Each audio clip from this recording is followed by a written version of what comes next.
प्यारे विद्यार्थियों, एक बार फिर आप सभी का हार्दिक स्वागत है।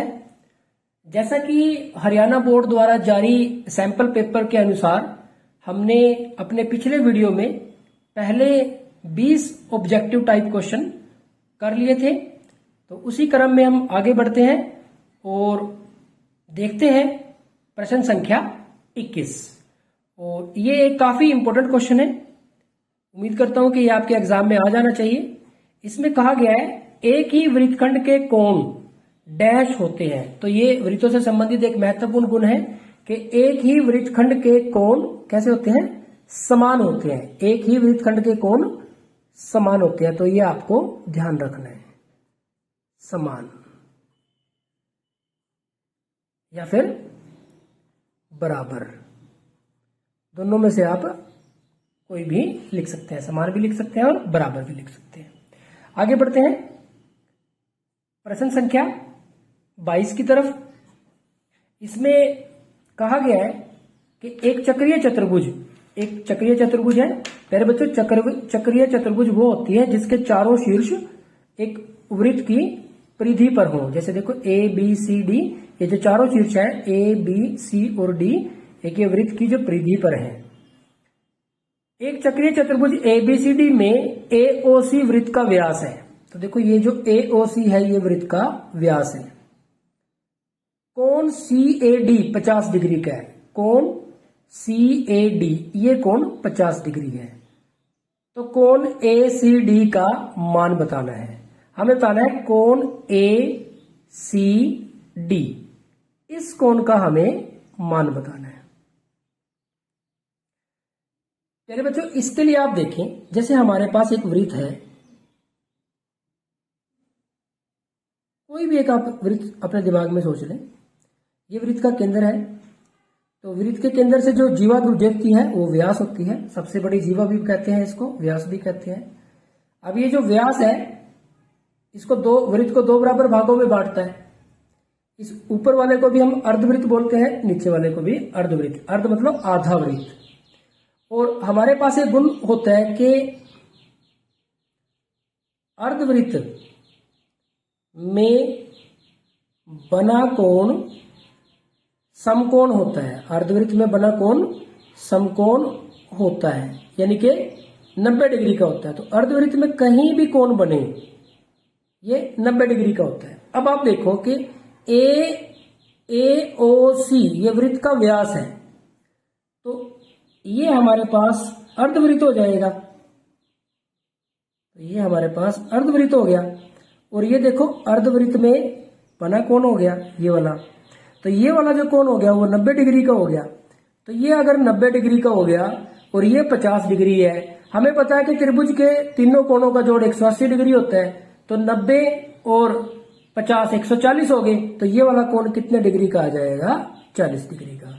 क्योंकि ऑब्जेक्टिव टाइप क्वेश्चन है तो सीधा ही आपको आंसर लिखना है। तो आप लिख सकते हो कि कोण एसीडी बराबर है 40 डिग्री। तो ये हमारे पास हो गया इसका प्रश्न संख्या 22। आगे बढ़ते हैं प्रश्न संख्या 23 की तरफ। 23 में प्रश्न में हमारे पास है वृत्तों से संबंधित गुण ही हमारे पास यहाँ पे दिए गए हैं। इसमें कहा गया है कि वृत्त का केंद्र वृत्त के डैश में स्थित होता है। कि जो वृत्त का केंद्र होता है, जैसे मान लो ये हमारे पास एक वृत्त है।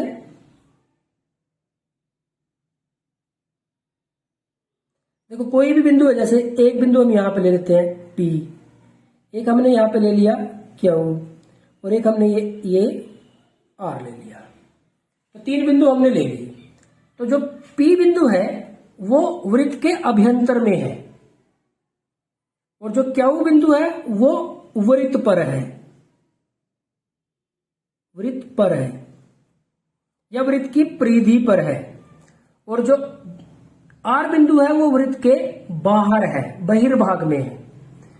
तो अब यहां से देखो वृत्त का केंद्र तो यहां बीच में होगा, तो वृत्त के अंदर ही तो होगा। वृत्त का केंद्र वृत्त के डैश में स्थित होता है, बहिर्भाग में, बाहर नहीं। परिधि ऊपर नहीं, अभ्यंतर अंदर। तो बिल्कुल सही है, परिमाप और परिधि ये हो गया हमारे पास। तो अभ्यंतर में स्थित होता है, अंदर स्थित होता है, तो ये हमारे पास इसका आंसर आ गया। क्वेश्चन नंबर 24, काफी इंपॉर्टेंट क्वेश्चन है।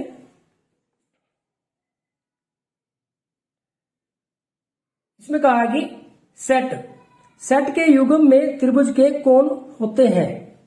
जो सेट का युग्म होता है उसमें जो त्रिभुज के कोण होते हैं, सेट का मतलब यहां पे आपका जो ज्योमेट्री बॉक्स होता है ना, आपके पास जो ज्योमेट्री बॉक्स है उसमें दो तरह के त्रिभुज होते हैं।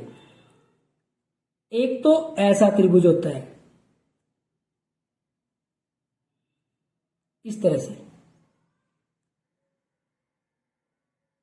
और एक इस तरह से त्रिभुज होता है।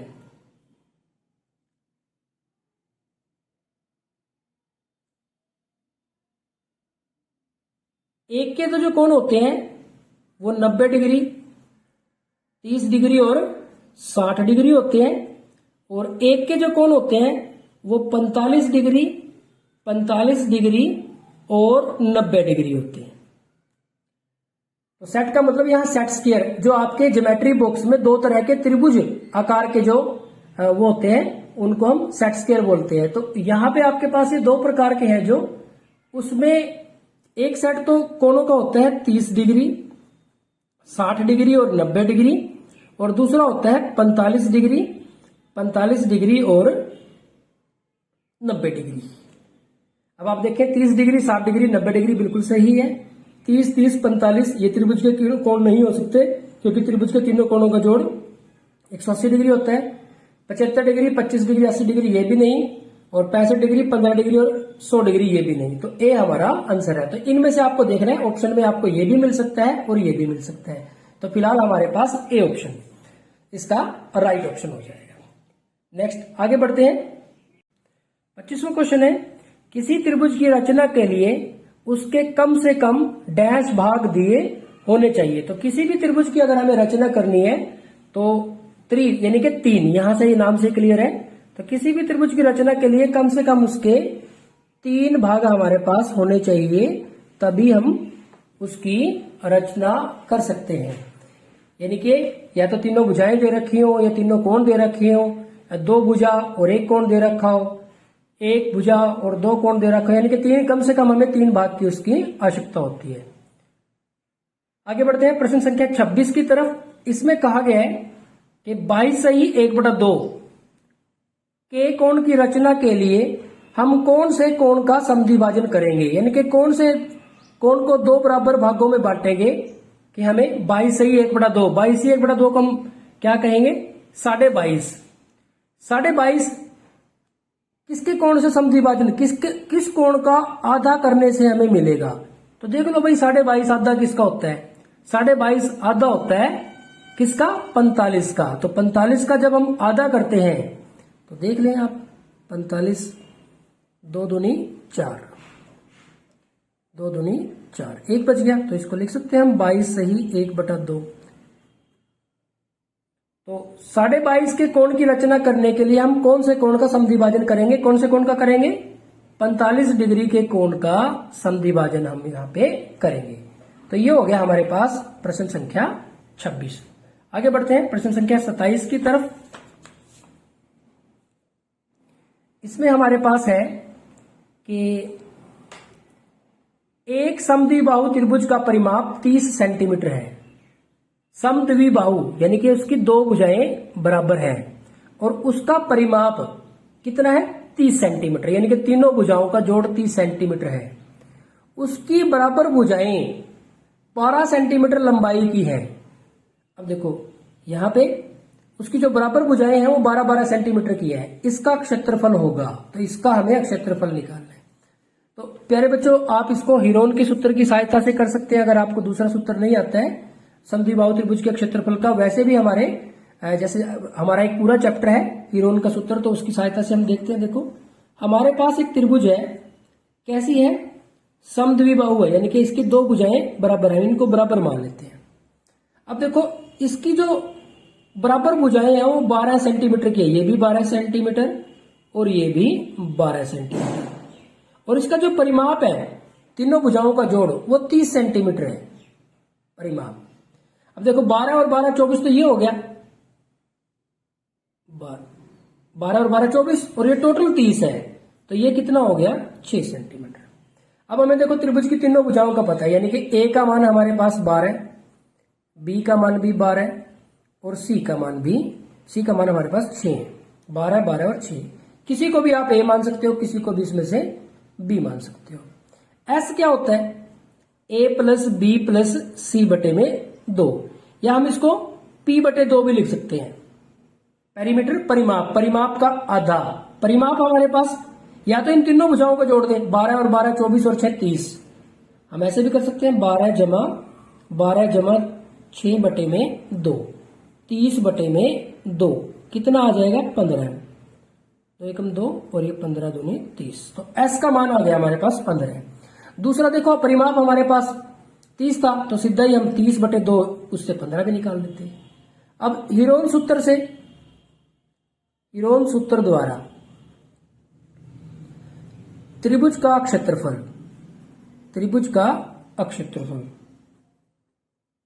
ये होता है वर्गमूल एस माइनस ए, एस माइनस बी और एस माइनस सी।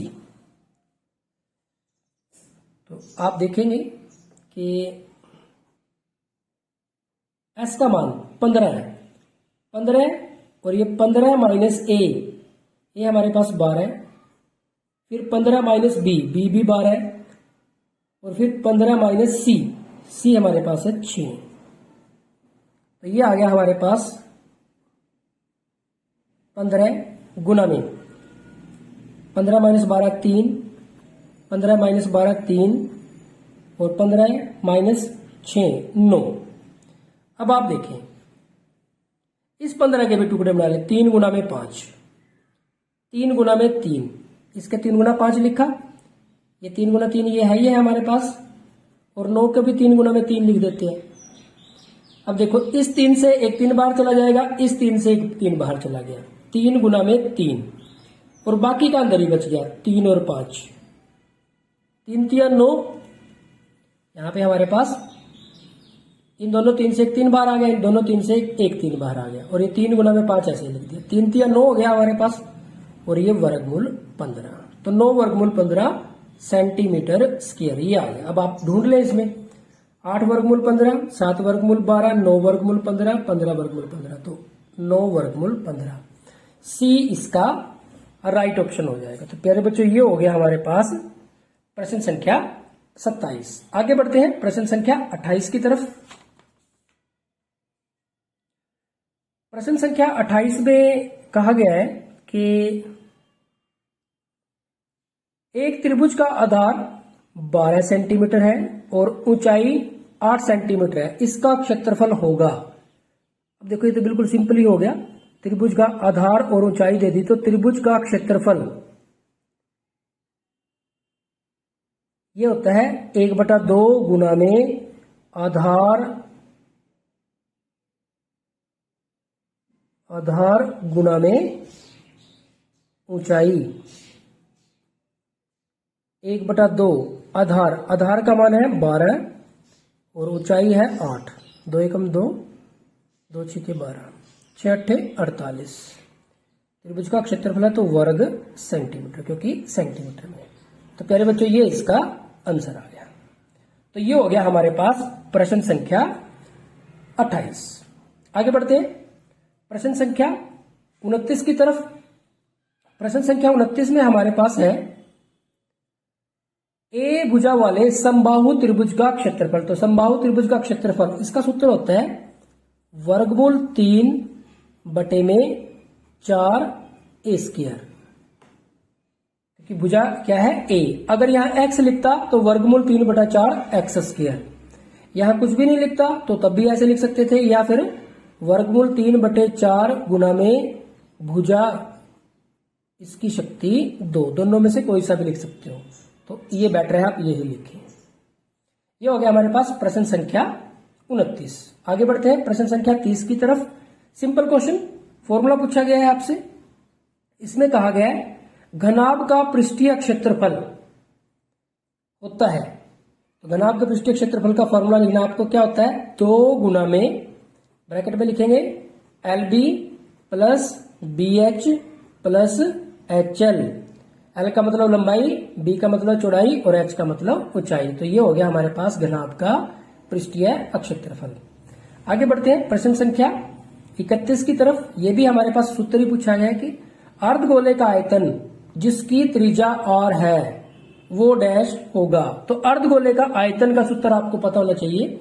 गोले का जो आयतन होता है वो होता है 4/3 पाई r क्यूब, और ये अर्धगोला है यानी कि इसका आधा हो जाएगा। 4 का क्या बन जाएगा 2। तो अर्धगोले का आयतन जिसकी त्रिज्या r है वो बन जाएगा 2/3 पाई r क्यूब। तो ये हो गया हमारे पास प्रश्न संख्या 31। आगे बढ़ते हैं प्रश्न संख्या 32 की तरफ। इसमें हमारे पास है 32वें प्रश्न में लंबवृत्तीय शंकु का आयतन ज्ञात कीजिए जिसकी त्रिज्या 6 सेंटीमीटर है और ऊंचाई 7 सेंटीमीटर है। क्योंकि छोटे क्वेश्चन है आपको शॉर्ट में ही करना है इसको। अब देखो शंकु का जो आयतन होता है वो होता है 1/3 पाई r स्क्वायर h। 1/3 गुना में पाई, पाई का मतलब 22/7। r त्रिज्या, त्रिज्या कितनी है 6, तो 6 गुना में 6 क्योंकि r स्क्वायर है, और h मतलब ऊंचाई, ऊंचाई है 7। तो ये 7 के साथ ही हमारे पास 7 कैंसिल हो जाएगा। 3 एकम 3, 3 दूनी 6। तो हमारे पास 22 की 2 की और 6 की गुना करनी है। 6 दूनी 12, 12 की 22 के साथ करेंगे, 12 दूनी 24 का 4 हासिल 2, 24 और 2 26। तो ये हमारे पास आयतन है, तो ये आ जाएगा घन सेंटीमीटर। तो प्यारे बच्चों ये इसका आंसर आ जाएगा। नेक्स्ट है हमारे पास एक और सूत्र पूछ लिया गया है। इसमें कहा गया है कि बेलन का कुल पृष्ठीय क्षेत्रफल क्या होगा। क्या? बेलन का कुल पृष्ठीय क्षेत्रफल, जबकि उसकी त्रिज्या r और ऊंचाई h। तो क्या होता है 2 पाई r प्लस h। कई बार हम इसको 2 पाई r h प्लस r भी लिख देते हैं, और कई बार हम इसको 2 पाई r h प्लस 2 पाई r स्क्वायर भी लिखते हैं। तो आपको देखना पड़ेगा ऑप्शन में कौन सा दे रखा है। अब ये तो देखो तीनों, ये वाला और ये वाला तो अकेले अकेले है, इसमें ही आ रहा है देखो ऐसा 2 पाई r प्लस h। तो ये हमने जो सबसे पहले लिखा है वही है, तो बी इसका राइट ऑप्शन हो जाएगा। नेक्स्ट आगे बढ़ते हैं प्रश्न संख्या 34 की तरफ।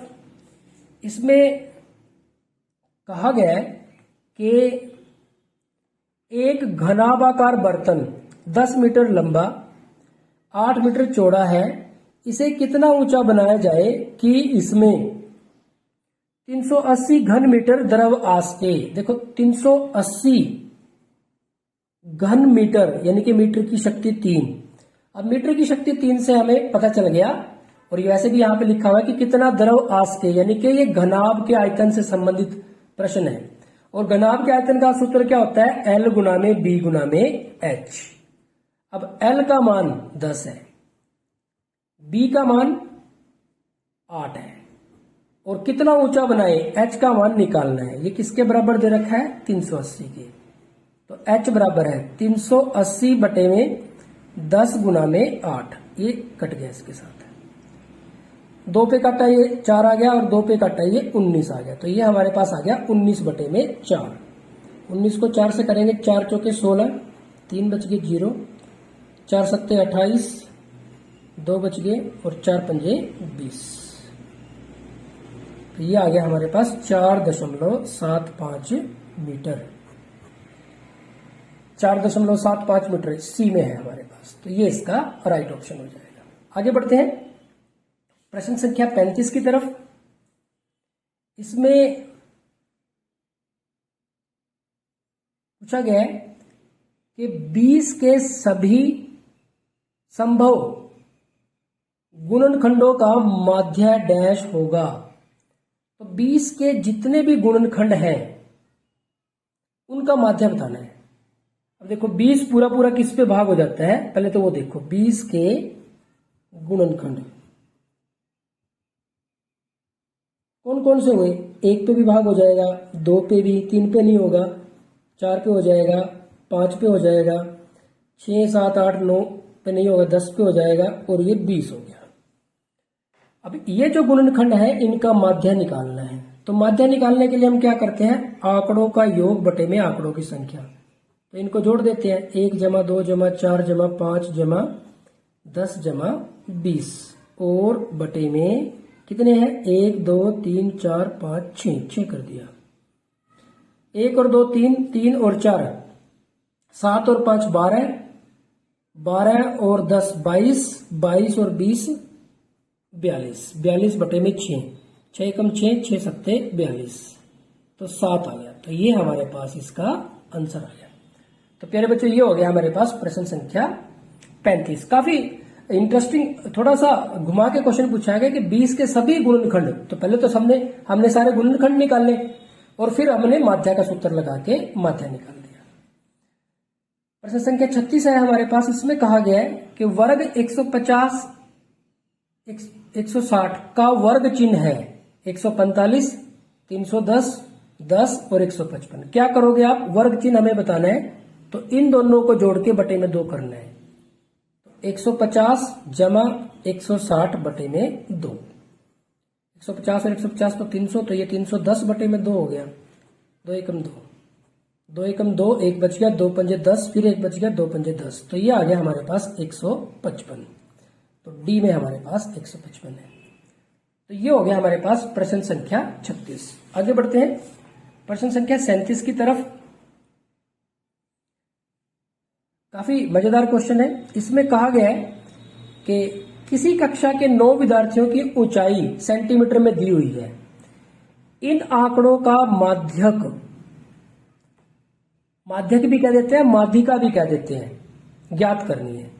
प्यारे बच्चों सबसे पहले तो आपको ये पता होना चाहिए कि माध्यक या माध्यिका का मतलब जो इनमें बीच में आएगी बिल्कुल। और उसके लिए सबसे पहले आपको क्या करना पड़ेगा, इन आंकड़ों को या तो बढ़ते क्रम में लिखना पड़ेगा या फिर घटते क्रम में लिखना पड़ेगा, या तो आरोही क्रम में लिखना पड़ेगा या अवरोही क्रम में। तो हम बढ़ते क्रम में लिखते हैं। इनमें सबसे छोटा देखो हमारे पास है 144। पहले हमने 144 लिख दिया। 144 के बाद ये जो आता रहेगा उस पर निशान लगाते हैं। फिर 145 आ गया, इस पे भी निशान लगा दिया। फिर आ गया 147, इस पे भी निशान लगा दिया। फिर 148 आ गया, 148। फिर आ गया 149, ये भी हो गया। फिर आ गया 150, ये भी हो गया। 1 2 3 4 5 6 आ गए। अब देखो 152 है, 155 है, 160 है, तो 152 आ गया पहले, फिर 155 आ गया और फिर 160 आ गया।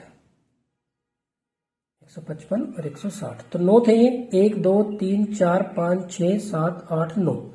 अब इन 9 में देखो आप बीच में कौन है। अब देखो 9 का आधा 4.5, बीच में निकालने के लिए आधा कर दो। 4.5 तो क्या बनेगा, 4.5वीं संख्या तो कोई हो नहीं सकती, 5वीं ही हो सकती है। 1 2 3 4 5, ये देखो।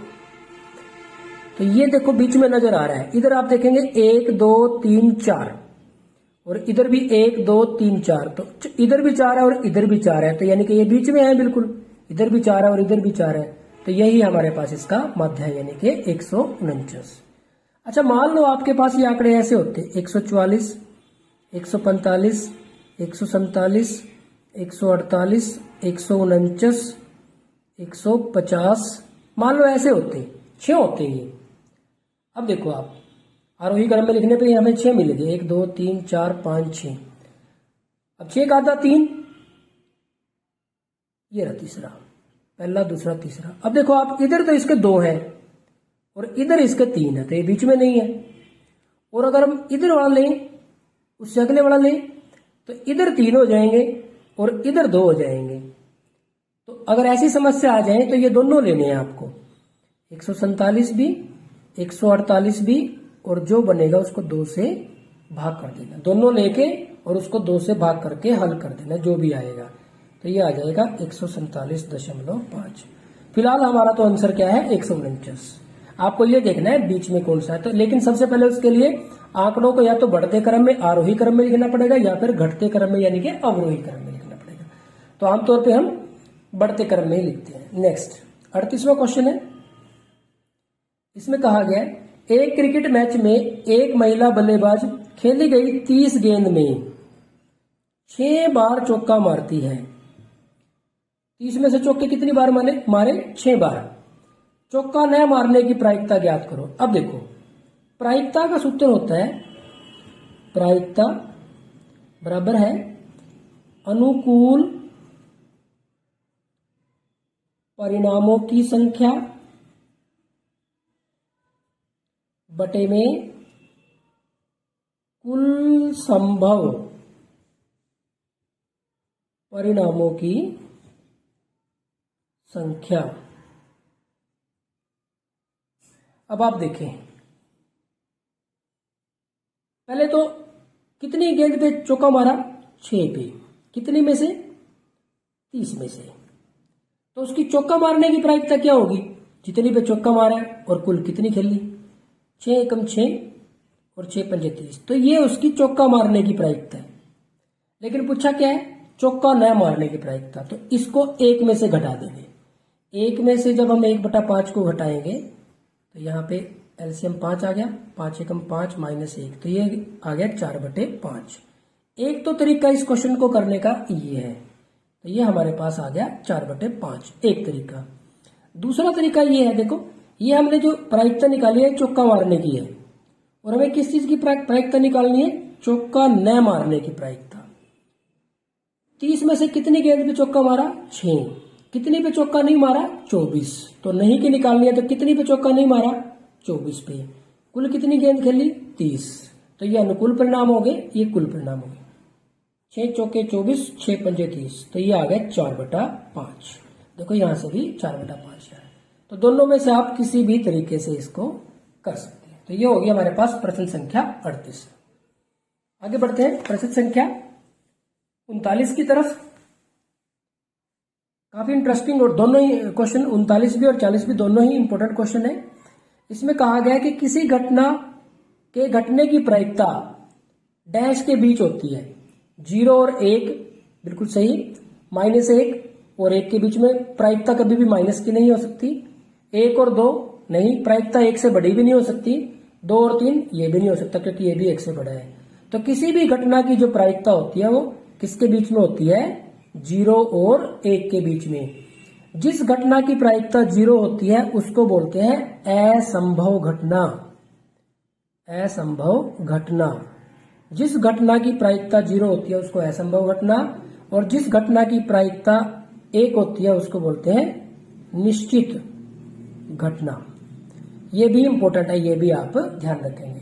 यहाँ पे था हमारे पास किसी घटना के घटने की प्रायिकता 0 और 1 के बीच में होती है। 0 किसकी प्रायिकता होती है, असंभव घटना की, और 1 किसकी होती है, निश्चित घटना की। बाकी सभी घटनाओं की जो प्रायिकता है वो 0 और 1 के बीच में होती है।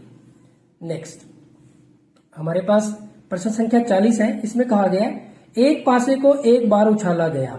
अब देखो पांसा यानी कि लूडो की गिट्टी जब हम उछालते हैं तो उसमें क्या आ सकता है, 1 आ सकता है, 2 आ सकता है, 3 आ सकता है, 4, 5 या 6 आ सकता है। इसमें कहा है कि अभाज्य संख्या प्राप्त करने की प्रायिकता, कौन सी संख्या, अभाज्य संख्या। अभाज्य संख्या कहां से शुरू होती है, 2 से, तो 2 होगी, 3 भी अभाज्य संख्या है और 5 भी।